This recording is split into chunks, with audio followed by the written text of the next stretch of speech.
Enquanto isso, vamos lá então? O que fazer enquanto espero em Deus? Última parte. Tinha muita coisa para falar, mas o foco da série não é esse. Esse aqui foi só um ponto que nós entramos, mas não é esse o foco da série. Nós estamos falando sobre o fato de nós sermos criados para herdar. E entre a liberação da promessa até o cumprimento dela, existe um tempo de espera. E foi por causa desse tempo que eu comecei a falar com você a respeito desse tema. O que fazer enquanto espero em Deus?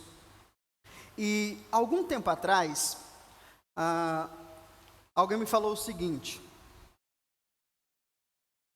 de acordo com o que você tem e de acordo com a promessa que Deus te deu, é impossível isso acontecer. E é interessante porque você está pronto para ouvir isso de alguém? É muito interessante porque nós vivemos num mundo onde nós somos estimulados a sempre estar preocupado com o positivo das coisas. Então, nós olhamos para a força, a beleza, a altura, para a quantidade de bens, nós olhamos para a influência, tudo isso é bom, amém? Só que no mundo em que vivemos, essas coisas definem o resultado final. Por isso que nós vivemos numa era onde nós somos estimulados a sempre estar nos desenvolvendo, né? O desenvolvimento pessoal, o desenvolvimento humano. Isso é bom, isso é legal, mas o problema está em quando isso começa a ser padrão na nossa vida com Deus.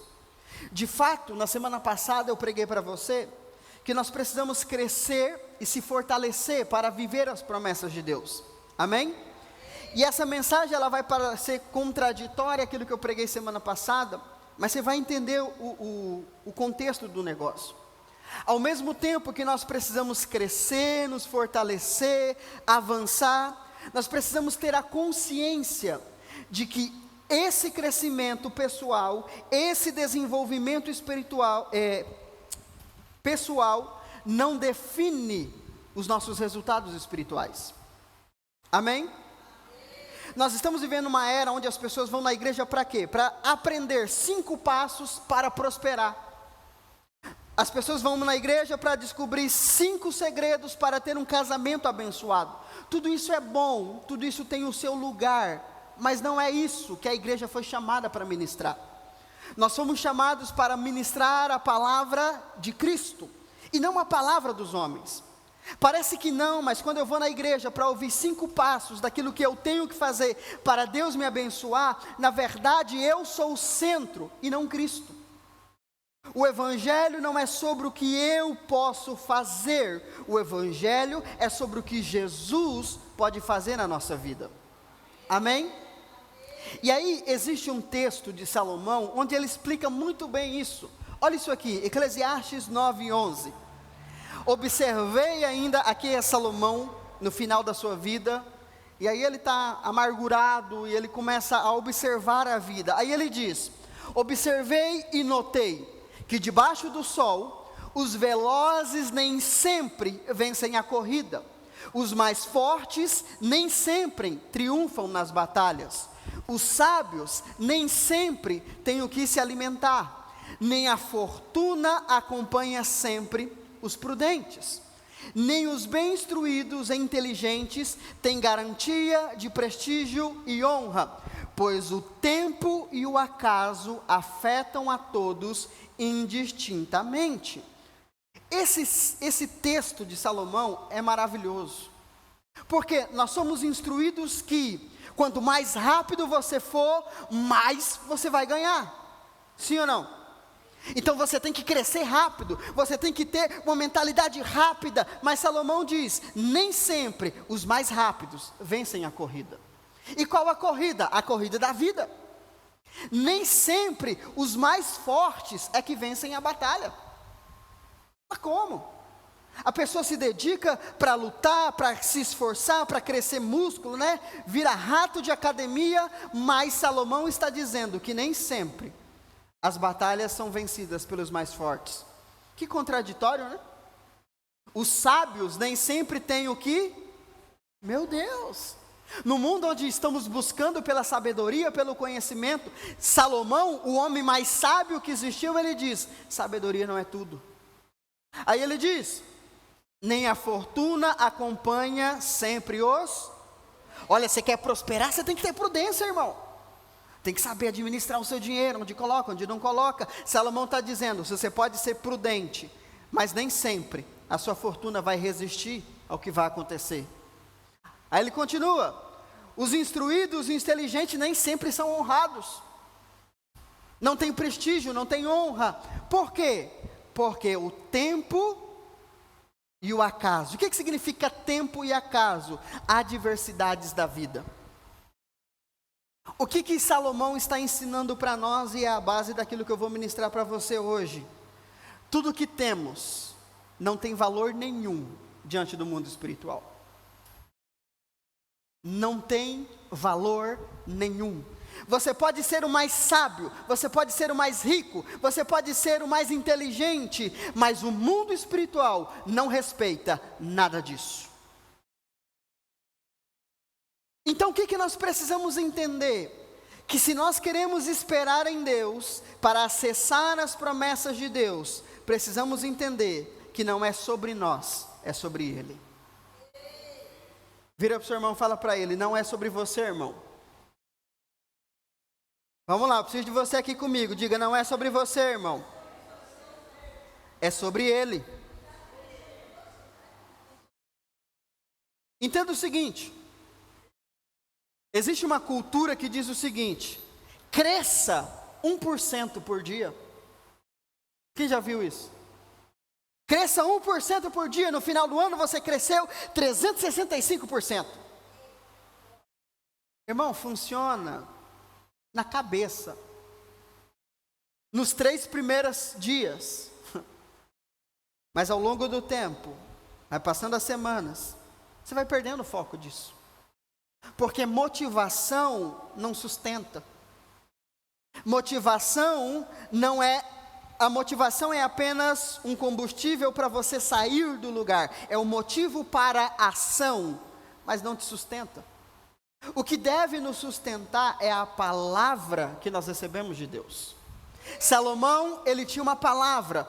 Deus o escolheu desde pequeno para ser um homem extraordinário, mas no meio do caminho ele foi perdendo e se distanciando dessa palavra. Ao mesmo tempo que ele conquistava coisas, ele perdia a palavra, conquistava as coisas, mas perdia a palavra. O final da vida é um homem que tem muitas coisas, mas não tem uma realização espiritual. E muitos estão vivendo dessa forma, fazendo disso o evangelho. Mas entenda o seguinte: a nossa força não é apenas um instrumento para Deus, mas não é o motivo das nossas vitórias. Irmão, eu falei para você semana passada: cresça.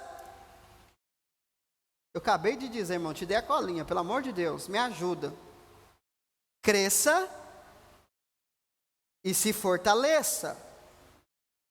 Não seja usado pelo diabo, irmão, me ajuda. Cresça e se fortaleça. Agora, entenda o seguinte: não é sobre o seu crescimento, não é sobre o que você faz, é sobre o Senhor. O que significa? Deus me abençoa porque eu oro. Oh, irmão, eu vou no monte toda semana, por isso que minha vida é uma bênção. Você é um hipócrita. Nós estamos jejuando, não estamos? Estamos jejuando toda semana. Você acha que Deus vai fazer alguma coisa porque você está passando fome? Não, irmão. Tudo isso tem a ver com o nosso desenvolvimento, mas nada tem a ver com o mundo espiritual. O mundo espiritual, ele apenas se move por uma palavra. Essas coisas são instrumentos, mas não são motivo. Deus não faz um milagre na vida de alguém porque você ora, porque você não tem esse poder. Mas Ele faz porque você creu que através da sua oração, Deus vai fazer. Amém? Entenda o seguinte: Deus quer que você cresça e se fortaleça, mas que jamais se esqueça que não foi isso, que não foi por causa disso que Ele te escolheu. Oi? Que isso? Pois é, irmão. Tem que orar mais. Não tira o foco, irmão, em nome de Jesus. Vamos lá. Deus te escolheu, sim ou não? E quando Deus te escolheu, você era o quê?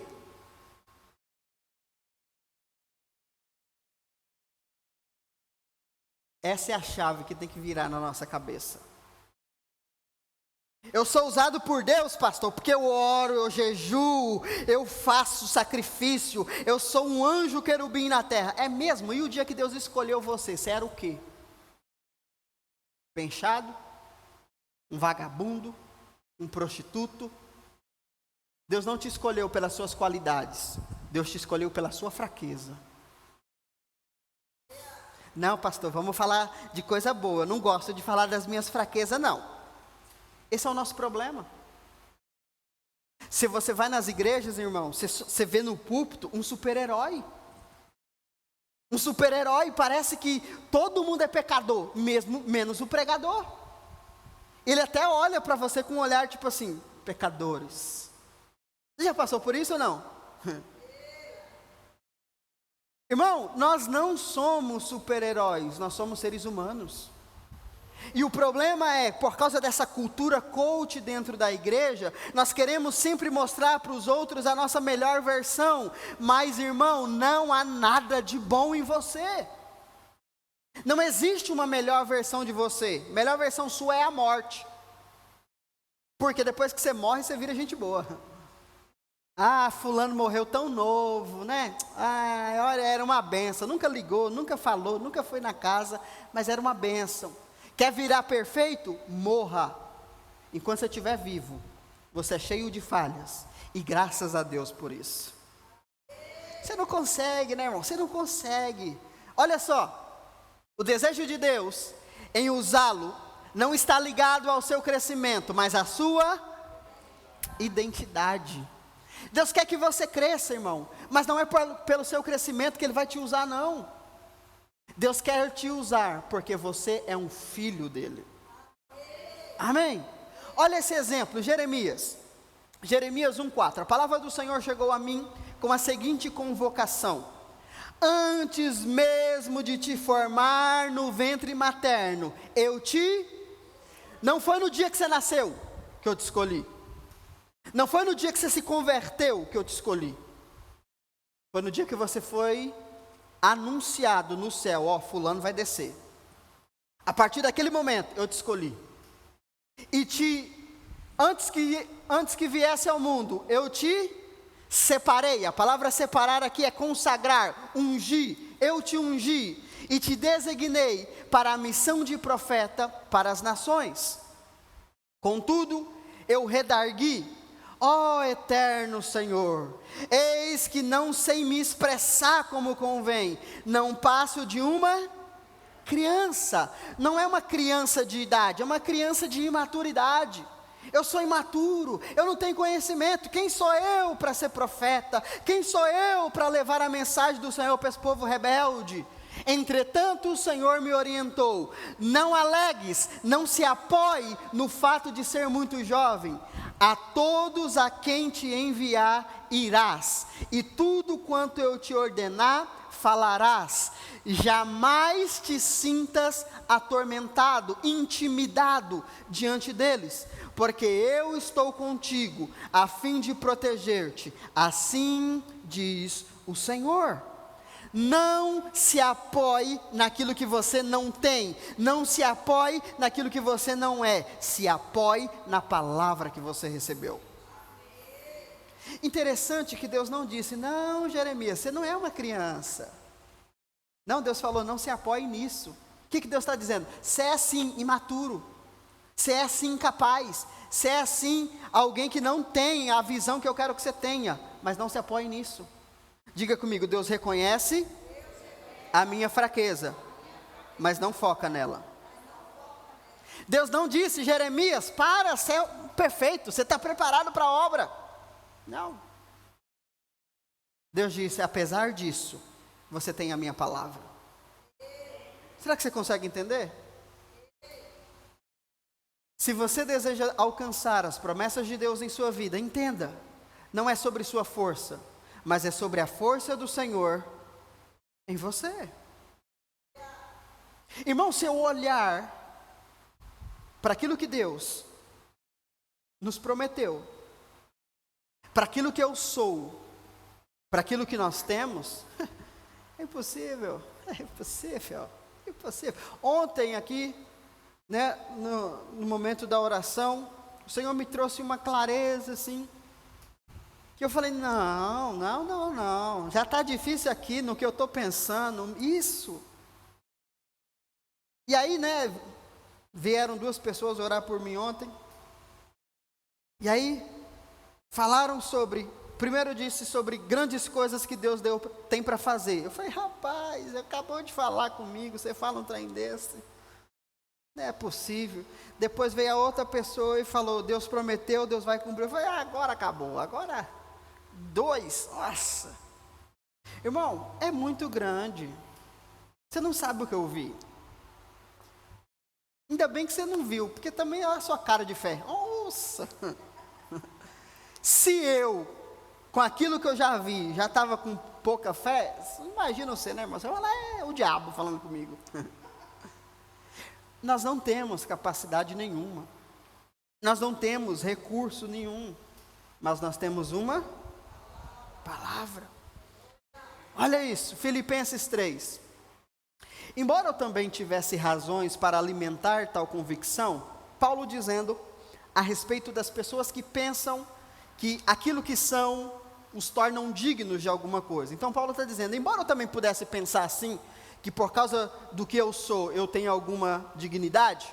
Ora, se alguém julga que tem algum motivo para confiar na carne, na força própria, eu ainda mais. Irmão, estavam provocando Paulo, falando, Paulo não é ninguém. Nós é que somos, Paulo é um falso apóstolo, nós é que somos os verdadeiros apóstolos. Paulo falou, tá bom, vocês querem brigar? Então vamos lá, meu currículo para vocês. Circuncidado no 8º dia de vida, ou seja, natural de Israel, descendente de Abraão. Filho da descendência de Israel, da tribo de Benjamim, da tribo dos filhos amados de Jacó. Hebreus dos hebreus. Quanto à lei, fui fariseu, ou seja, eu não estudava a lei, eu ensinava a lei. Quanto ao zelo, persegui a igreja. Quanto à justiça que há na lei, irrepreensível. Pode pegar minha filha de cabo a rabo, você não vai ver nenhum momento que eu falhei na lei. Todavia, o que para mim era lucro, passei a considerar como prejuízo por causa de Cristo.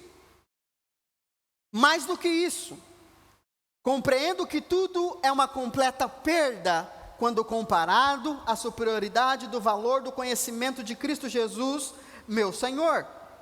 Por quem decidi perder todos esses valores, não é todos esses bens, como diz a canção, perdendo tudo com amor e com alegria, mentira, não é bíblico, perdendo esses valores, que valores? Valores humanos, conhecimento judaico, conhecimento teórico, sabedoria. Paulo falava 4 línguas, Paulo era um cara erudito, ele fala, eu abro mão desses valores, os quais considero como esterco, a fim de ganhar Cristo e ser encontrado nele, não tendo por minha a justiça que procede da lei, mas sim a que é outorgada por Deus mediante a fé. O que Paulo está dizendo? Se for para a gente falar de poder humano, eu sou o cara, mas eu abri mão desse status para me rebaixar a viver uma vida confiando na obra de Jesus.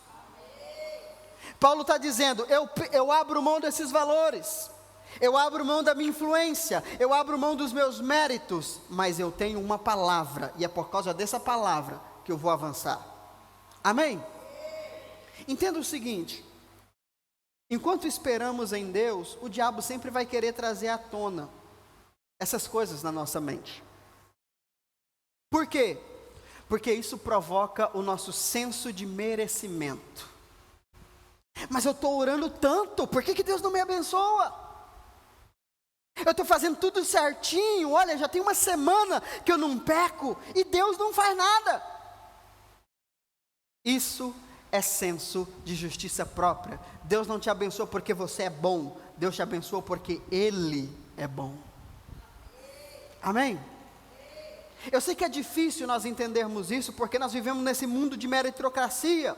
Você tem que fazer por merecer. Deus não trabalha assim, irmão. Deus não vai nos dar essa cidade porque a gente é bom. Ele vai nos dar porque nós somos ruins. Nós não vale nada. E precisamos dele. É esses que Deus quer. Jesus escolheu 12 pé rapado, que não tinha onde cair morto. Nenhum rabino, Jesus era rabino, Jesus era um mestre. Nenhum rabino vai atrás daqueles que Jesus foram. Ninguém, irmão. Eu já te ensinei aqui, aqueles 12 homens que Jesus escolheu, eram 12 fracassados na vida. Não prestava para o ministério, por isso estava trabalhando com o Pai. Jesus falou, é esses aí que eu quero. Esses aí que não vale nada, esses aí que não tem aonde cair morto. Porque a glória não será deles, a glória será minha. Amém? Ah, pastor, mas eu quero me achar bonito, forte.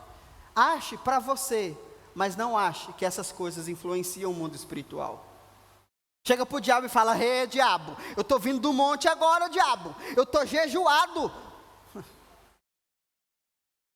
Tem agora um termo novo, né? É uma vida jejuada, não é mais um período de jejum, é uma vida. A pessoa entrega jejum para a vida inteira. Quem quer que faça. Meu jejum não vai mudar nada no mundo espiritual se eu não tiver uma palavra. Porque tem gente que passou a vida inteira jejuando, irmão, e não mudou nada na vida. Sempre quando eu falo de jejum, eu lembro do testemunho do pastor da outra dispensação, onde eu congregava, que contou, teve um homem, um pastor que foi ficar 40 dias no monte de jejum. Que bênção, né? Espiritual, né? Ver anjo, ver Jesus, ver Maria, ver todo mundo, né? Quando ele desceu, a primeira coisa que ele fez, 40 dias depois de jejum, cheio do poder, cheio da unção, foi para um motel com um travesti. Você fica escandalizado, né, irmão? Isso é o ser humano. Isso é o ser humano que confia em si mesmo. Nós somos podres, e se não entendermos a nossa podridão, continuaremos caminhando num caminho de podridão. Porque somos fracos, porque somos pequenos, é que precisamos dele. Amém? Consegue entender isso ou não? Em tempo de espera, tenha expectativas de coisa boa, como eu já te ensinei. Tenha clareza da promessa de Deus, como eu já te ensinei. Siga a última orientação que Deus te deu. Cresça e se fortaleça. Mas não se esqueça, você ainda continua sendo incapaz de viver o que Deus tem para você. Você é fraco e precisa da força dele. É difícil a gente admitir isso, irmão, mas eu admito, eu sou fraco. Porque se eu fosse forte, se eu fosse bom, nós estaríamos num nível muito melhor. Se eu fosse um bom pastor, nós não teríamos perdido tanta gente. É porque eu sou ruim. Mas é porque eu sou ruim, eu preciso dele. Enquanto você ficar achando que você é alguma coisa, irmão, você está longe de viver a plenitude de Deus. Você está entendendo ou não? Você tem que olhar para o seu casamento e falar assim, rapaz, eu sou um péssimo marido. Eu sou uma péssima esposa. Se Jesus não me ensinar, se Jesus não me conduzir, esse casamento vai para o buraco. Agora tem gente que faz um cursinho de casamento, um cursinho de noivo, né? Que, se eu perguntar para você o que você fez, aleluia. Vai numa campainha no trem, acha que o casamento tem que virar uma mil maravilha. Ainda cobra ainda, ó, você estava lá, irmã, você escutou o pastor. Irmão, Você pode ouvir, reouvir, se não houver simplicidade e humildade no seu coração, não vai mudar nada. Você está entendendo?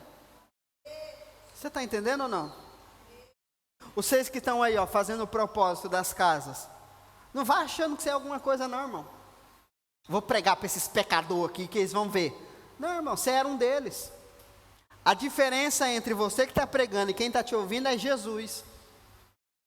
Porque o dia que aquele pecador desgraçado ganhar Jesus, ele pode até passar do ser. E essa é a raiva nossa, né? Essa é a raiva dos apóstolos. Os 12 caminhando com Jesus. Aleluia. De repente vem Paulo. Ó, o que eu sei ninguém sabe. Imagine Pedro. Fala, rapaz, eu vou arrancar a orelha desse cara. Aí no final da vida, lá na epístola que Pedro escreve, Pedro fala assim, olha, é verdade. Deus deu para esse cara o que ele não deu para nós. Entendemos? Não entendemos. Quando eu chegar lá, eu vou perguntar, falar, Jesus, e aí, cara? O senhor disse que eu era pedra, tal, e o que virou daquela conversa? O senhor deu para o cara, por que não deu para mim? Imagine João, nossa, eu fiquei vivo até o final, por que o senhor não falou quando falou o Apocalipse? Sabe por quê? Por causa disso aqui, ó. 2 Coríntios 12, esse é o relato da revelação da graça a Paulo. Preste atenção. E para impedir que eu me tornasse arrogante, por causa das grandezas dessas revelações. Paulo nesse texto ele diz, olha, eu tive acesso ao que ninguém teve nessa terra. Se falar isso é arrogância, né? Se eu falar que eu tenho uma mensagem que ninguém nessa cidade tem, eu sou arrogante. Aprendi com Paulo. Mas para que eu não me tornasse arrogante, o que aconteceu? Foi-me colocado um espinho na carne. O que é espinho na carne? Para alguns teólogos é doença, para outros é perseguição. Carne fala de força humana, espinho fala de incômodo. Lá em Números, nós temos essa expressão pela primeira vez, onde Deus avisa para o povo de Israel, se vocês entrarem na terra e não destruírem os inimigos, eles vos serão como espinho na vossa carne. Então o que é espinho na carne? Inimigo que não foi vencido, fraqueza que não foi vencida, amém? Aí eu tenho minhas teorias, mas aí é só minhas. Mas Paulo tinha um inimigo espiritual que ele não venceu, e não tinha a ver com os outros, tinha a ver com ele. Um mensageiro de Satanás para me atormentar. A palavra atormentar aqui é me colocar no lugar. É como se quando Paulo estivesse se enchendo, eu sou o cara, eu sou o apóstolo dos apóstolos. Aí o Satanás vinha e falava, como é que é? Eu estou aqui ainda, você esqueceu? Aí Paulo baixava a bola. Por 3 vezes roguei ao Senhor que removesse isso de mim. Senhor, me liberta desse mal, me liberta desse pecado. O Senhor, entretanto, me declarou, a minha graça te é suficiente, pois o meu poder se aperfeiçoa na... Olha o que Deus disse para Paulo. Paulo, fui eu que deixei isso aí. 3 vezes, Paulo, me liberta, Senhor, me liberta. O Senhor falou, não vou. Mas Senhor, o que vai ser da minha reputação se as pessoas descobrirem a minha fraqueza? É por isso, Paulo, eu preciso que você entenda que não é sobre você. Eu não te escolhi porque você é bom, eu te escolhi porque eu quis. Ah, irmão, um dia que você entender isso. A gente tem uma vida espiritual ativa, não é porque a gente quer, é porque a gente tem medo. Não, se eu não orar, Deus não vai fazer, se eu não orar, se eu não jejuar, o demônio não vai sair. Ô irmão, não é você. Cresça, porque você entende que tem que amadurecer, mas não para ser aprovado. Amém? Sendo assim, olha isso aqui, irmão, isso aqui é loucura. Sendo assim, de boa vontade, ou seja, por entendimento, me gloriarei, vou dar glória. Aonde? Nas minhas? É doido, é?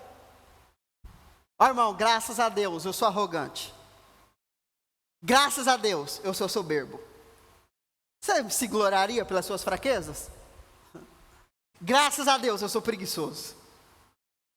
Graças a Deus eu sou procrastinador. Graças a Deus eu não tenho dinheiro. Aleluia. Me gloriarei nas minhas fraquezas, a fim de que o poder de Cristo repouse. E essa palavra repousar é descansar, habitar. Quanto mais fraco eu for, mais poder eu preciso. E quanto mais eu reconhecer que eu sou fraco, mais graça e poder o Senhor vai derramar sobre a minha vida. Amém? Por esse motivo, porque eu sou fraco, por amor de Cristo, posso ser feliz nas minhas fraquezas. Eu não sei ser um bom marido, aleluia. Eu não sei administrar dinheiro. Eu sou um burro para a Bíblia, eu não sei ler a Bíblia. Eu não sei pregar, aleluia. Eu não sei cantar, por isso que eu vou cantar, aleluia. Fraqueza e loucura são coisas diferentes. Posso ser feliz nas minhas fraquezas. Por quê? Nas ofensas, né? Ai, você é muito pequeno para o que Deus deu. Aleluia! Nas necessidades, você não tem dinheiro. Glória a Deus! Nas perseguições, estão falando mal do você. Louvado seja! Nas angústias. Porquanto, quando estou enfraquecido, é que sou forte. Perceba que, quando estou, não é porque sou. A minha fraqueza não define a minha identidade. Eu estou enfraquecido, mas eu não sou fraco. Eu sou forte, por causa dele em mim. Você está entendendo, irmão? O que acontece com uma pessoa quando ela não reconhece a fraqueza? Ela vira motivo de escândalo. Sabe aquela pessoa que parece ser Deus na terra, de repente você descobre que ela traiu a esposa? Fala, nossa, mas o irmão era tão santo. Não, ele só queria parecer santo. Mas ele não era nada. Estava escondendo as fraquezas. Mas ele era fraco. Se nós entendermos que nós somos fracos, ninguém vai se escandalizar com ninguém, irmão. Irmão, se eu ficar surpreendido porque você peca e vem falar comigo sobre isso, não sei o que é ser pastor então. Ai, pastor, pequei. Ah, que coisa. Eu ia ficar surpreso se eu tivesse virado anjo. Se eu tivesse, sei lá, feito outra coisa. Agora, porque eu me poso de santo, eu quero que você também se pose de santo. Aí vira uma igreja onde ninguém fala de pecado com ninguém, porque vai excluir o irmão, e aí vai ficar mal o clima, e fica todo mundo fingindo que é santo, e o demônio na vida de todo mundo. Precisamos entender que somos imperfeitos, buscando maturidade em Deus. Amém? Se você achar que eu sou santo, o dia que eu pecar, você vai embora da igreja. Fala, nossa, eu vivi minha vida com aquele pecador desgraçado. Olha, bem que o Senhor falou comigo. Eu sentia, não era de Deus. O dia que você pecar, irmão. Ô irmão, já passou tanta coisa aqui nessa igreja que você nunca soube e nunca vai saber. De gente que teve que ser mandado embora da cidade, porque senão ia morrer. E você nunca ficou sabendo disso. Tanta coisa desgraçada que esse povo aqui já fez, já ferraram comigo aqui nesse bairro, é uma benção. Eu fico pagando as consequências. Mas você nunca vai saber disso. Por quê? Porque seres humanos são fracos. Mas quando não reconhecem a sua fraqueza, são hipócritas e acabam gerando consequências que não deviam. Você está entendendo? O texto diz o quê? O poder de Deus é liberado onde? Aonde? Na fraqueza. Vamos lá. Quantos tímidos nós temos aqui? Irmão, sabe o que é massa? Deus fala assim, eu vou te levantar para você ficar na frente dos outros. A irmã ali já estava passando mal, só porque ia subir aqui. Irmão, Deus gosta dessas coisas. Você acha que eu não sou tímido? Eu sou obrigado a falar aqui em cima. Acho que eu gosto. Mas todas as vezes que eu subo aqui, eu falo ao Senhor, pelo amor do Senhor mesmo, faz alguma coisa. Porque eu sei, eu não consigo, irmão. Agora você sabe, quando a pessoa ela sobe aqui e ela sabe que ela acha que ela é alguma coisa. Por que você está levantando? Irmão, reconheça a sua fraqueza. Você está entendendo? Não, eu sou tímido. Vergonhoso? Eu tenho vergonha. Agora você não levanta a mão não, tá? Não levanta a mão. Quantos de nós temos pecados escondidos? E você vai ficar vivendo essa vida achando que você é alguma coisa? Irmão, eu dependo da graça de Deus. Amém?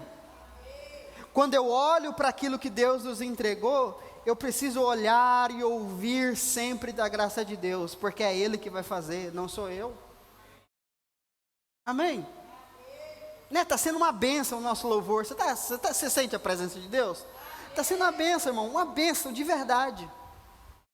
Não sei, né, se nós vamos montar outros grupos depois. Está sendo uma bênção. Por quê? Porque não é sobre pessoas, é sobre Ele. O poder se aperfeiçoa onde? Aonde? Na fraqueza. O poder é derramado naquele que reconhece que é fraco. Então não está faltando o poder de Deus na sua vida, está faltando o reconhecimento da sua fraqueza. Por que nós não vivemos a manifestação do poder de Deus? Porque a gente acha que é alguma coisa. Eu fui lá, eu estudei e Deus não fez. Você está achando que é você. Chega lá, irmão, você que está com as casas aí, chega lá e fala, olha, se endemoniar aqui eu estou lascado, eu vou morrer. Mas ó Jesus, sua graça me basta, o que o Senhor tem para fazer, o Senhor faça. Ah, irmão, as coisas vão mudar. Amém? A nossa fraqueza é o que nos capacita para viver aquilo que Deus tem para nós. O poder é derramado naquele que reconhece. Agora imagine, irmão, você vai aí num treinamento dos coaches, está todo mundo lá, vamos, você é forte, diga eu sou bonito, diga eu sou forte. Aí na hora que você vai para a vida mesmo, de verdade, você fala, eu não sou nada. Mentiroso, só roubou meu dinheiro. É verdade, ele só roubou seu dinheiro. Porque não é assim que a vida real funciona. Deus não trabalha na sua força, Deus trabalha na sua fraqueza. Deus vira para Gideão, o menor dos menores dos menores, e falou, ê valente, vai para cima. Gideão falou, valente, estou cagando de medo aqui, rapaz, estou aqui nesse buraco aqui, fazendo os trem. O senhor vem falar de mim de valente? Vai lá, tá bom, eu vou, mas me dá uma palavra aí, Deus dá a palavra, ele falou, tá bom, eu vou. Aí ele junta lá, milhões de pessoas, aí Deus fala, muita gente. Como assim, muita gente? Nós vamos para uma batalha, não vamos para festa. Ele falou, não, muita gente. Ah, meu Deus, já não bastava eu ser doido, agora vou mandar o que eu faço, Deus? Manda esse povo embora. Fala aí, ó, quem tiver com medo vai embora. Se eu tivesse lá, irmão, Deus falou, os medrosos vão embora. Foi embora, 22 mil pessoas. Irmão, se eu perguntar para você, falar, irmão, nós estamos indo numa batalha espiritual, tal, vamos fazer isso. Quem tiver com medo pode ir embora. Será que pelo menos eu fico? Aí, sobrou um pouquinho de gente. Deus falou, Gideão, tem muita gente. Eu falei, Senhor, não tem não, o Senhor está ficando doido. Não, eles ainda são muitos, e se eles vencerem a batalha, vão achar que foram por causa deles. Faz o seguinte, põe esse povo para beber água, vamos fazer o teste da água. Aí eles vão para a água lá, faz o teste. Aí Deus falou, ô Gideão, pega esses 300 de lá de cá, os outros você pode mandar embora. Imagine, Gideão, o senhor sabe que do lado de lá são 3 exércitos gigantescos, e nós somos 300, aqui ó, se for para lutar mesmo, vai ser, cada um vai ter que lutar com 30 mil soldados, não vai dar certo. Um homem fraco, com um exército pequeno e fraco. Aí Deus falou assim, ô Gideão, agora pega os 300 e vai para a batalha, mas deixa as armas. Leva a arma, não? Ah, agora pronto. Deus quer matar nós, isso sim. Pode ir, mas não leva a arma. Nós vamos levar o quê? Pega jarro. Jarro? Vou tacar jarro nos outros? Pega jarro de barro, põe uma tocha de fogo dentro. Ah, vamos fazer procissão, é? Pode ir, vai lá. Imagina, irmão, tá Gideão e 300 homens. Onde vocês estão indo? Para a guerra, não parece, estão indo para a missa. Um jarro de barro e um fogo aqui dentro, a velhinha. Aleluia, Deus matou todo mundo. Aí Deus falou, pode ir, vai dar certo. Irmão, que vai dar certo nada. Aí Deus falou, fica aí. Na hora que eu falar, vocês vão. Aí está lá o povo, com a velhinha e o vaso. Oh, meu Deus, vai morrer todo mundo. Vai morrer todo mundo. Aí Deus falou, Gideão, na hora que eu mandar, você joga esses vasos no chão e grita. Que estratégia de guerra é essa, Senhor? Jogar e gritar? É, tá bom. Está lá em Juízes, capítulo 7. Aí Deus falou, agora Gideão. Aí os 300 homens jogou o barro no chão e começou a gritar e tocar chofar. Aí, irmão, é Deus. Todo o exército, milhares de pessoas que estavam lá, um começou a matar o outro. Imagina o povo aqui com o vaso quebrado, olhando. Um começou a matar o outro, morreu todo mundo. Aí Deus falou, agora vocês podem ir pegar os despojos para vocês. É o quê? Não, já morreram, pode ir. Quando chegam os 300 homens, ninguém lutou, ninguém usou arma, Deus venceu a batalha por eles. Parece que Deus quer nos destruir, mas Ele só quer expor o quão fraco nós somos. Deus está falando de Gideão, para de ser bobo, você acha que você vai vencer alguma coisa, Gideão? Olha para esses caras, Gideão, dá uma olhada. Você acha que esse povo vai vencer alguma coisa? Se não for eu, vocês não conseguem nada. Você está entendendo? Ah, irmão, isso é maravilhoso. Não confie em você. Não confie no que você tem. Não confie no que você sabe fazer. Confie inteiramente na graça e no poder de Deus que flui em você. Você pode ser erudito, mas não confie na sua sabedoria. Você pode ser rico, não confie na sua riqueza. Você pode ser mestrado, doutorado, mas não confie nisso. Confie no Senhor. Amém? Há um tempo atrás, vou terminar, o diabo colocou isso aqui na minha cabeça. Preciso estar à altura da visão que Deus nos deu. O diabo colocou isso na minha cabeça. Eu fiquei um tempo pensando nisso. Falei, rapaz, Deus nos deu uma palavra para a cidade, e eu preciso ser alguém para a cidade, aleluia. E aí o diabo começou a colocar esse trem na minha cabeça e tal, e tal, tal. Aí foi onde o Senhor falou isso comigo. Quando eu te dei a palavra, quem você era? Falei, Senhor, eu estava lá no meu quarto, bem aqui onde é que minha mãe está, era meu quarto, e o Senhor falou comigo. E o que você tinha lá? Eu falei, nada, tinha uma arinha onde a gente cultuava. Pois é. Você está acreditando em uma mentira. Eu não preciso que você esteja à altura, eu preciso que você creia à altura. Ah, irmão, você não precisa ser à altura do que Deus tem, você só precisa ter a fé necessária. Davi não precisou ser do tamanho de Golias para vencer ele. Ele só precisava ter uma fé maior do que Golias. Golias afrontou Davi de um monte de coisa. Chamou ele de cachorro, chamou de um monte de coisa. Davi não retrucou. Cachorro o quê? Sou cachorro não. Não. Davi não retrucou. Davi falou o seguinte, ei, eu posso ser tudo o que você falou, mas hoje eu vou te entregar na mão do Senhor. Não sou eu que vou lutar não, filho. Eu sou pequeno, eu sou rejeitado, eu devia estar em casa cuidando das ovelhas agora, fui inventar de vir aqui, agora não vou fugir não. Eu vou te derrubar. O Senhor vai me honrar. Você está entendendo? Reconheça a sua fraqueza. Então essa ideia de que o diabo colocou na minha cabeça que eu tenho que estar à altura, não tem que estar à altura de nada, irmão. Eu tenho que estar naquilo que Deus quer que eu esteja. Amém? Você está entendendo? Liga pro telão não, deixa ele doido aí. É o diabo. Para a gente terminar, você está conseguindo entender o que eu estou te falando?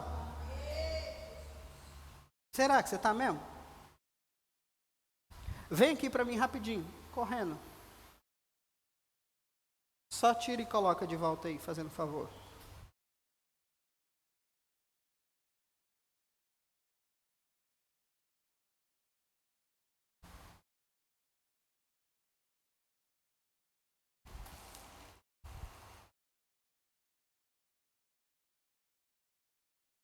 Eu preciso, olha o que essa frase aqui tem por trás. Eu preciso merecer o que Deus tem para fazer. E se eu não tiver a altura, Deus não vai fazer. Eu preciso merecer, então vou trabalhar, eu vou crescer, eu vou orar para merecer. Não. Eu não posso merecer, eu não consigo merecer. Eu vou crescer, eu vou fazer, porque eu preciso.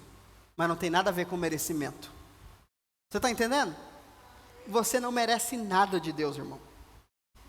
Nada. Deus não vai fazer nada na sua vida porque você merece. Deus vai fazer porque Ele prometeu. Amém? Quanto mais você achar que é alguma coisa, mais Deus terá de te mostrar o quanto você não é nada. Por isso que aparecem esses escândalos na igreja. Do nada surge um irmão que caiu em pecado. Por quê? Deus precisa mostrar para a igreja que não é sobre a força humana, não é sobre a santidade humana, é sobre a dependência de Deus. Amém? Olha esse texto, Lucas 14, 11. Portanto, todo o que se promove será envergonhado, mas o que a si mesmo se humilhar, receberá exaltação. Aquele que a si mesmo se humilhar, entendendo que depende de Deus, esse Deus vai exaltar. Amém? Então o segredo que os coaches não ensinam, que a igreja cotidiana, sei lá como é que fala, não ensina.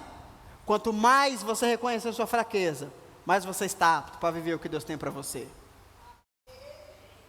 Enquanto você espera a promessa de Deus, reconheça suas fraquezas, alegre-se com elas, tendo em vista que apesar delas, Deus cumprirá o que prometeu na sua vida. Você foi chamado para reinar em vida, não porque você é bom, mas porque a graça de Deus é poderosa para fazer isso em você. Amém? Fica de pé.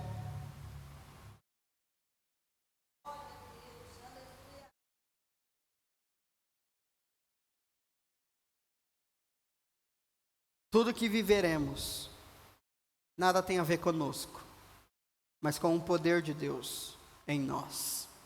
Amém? Assim como foram com os 12 apóstolos, eles reconheceram isso.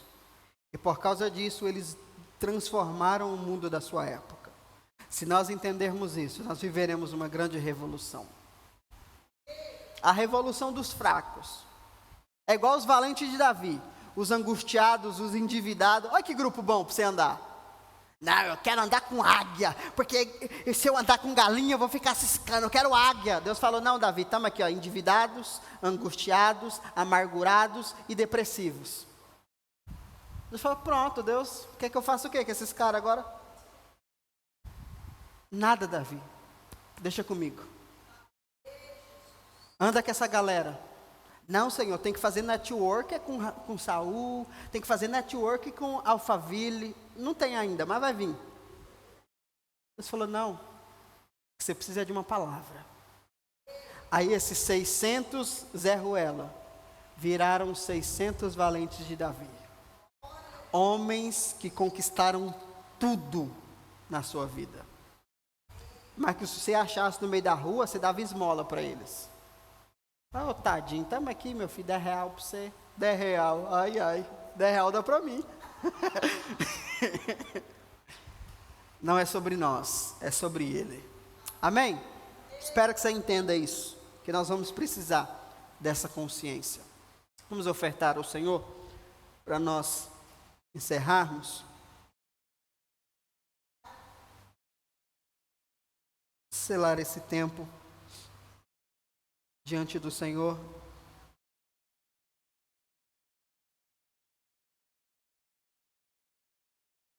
Pai, nós apresentamos ao Senhor as nossas ofertas, entregamos ao Senhor, Pai, porque nós cremos que o Senhor tem grandes coisas preparadas para nós.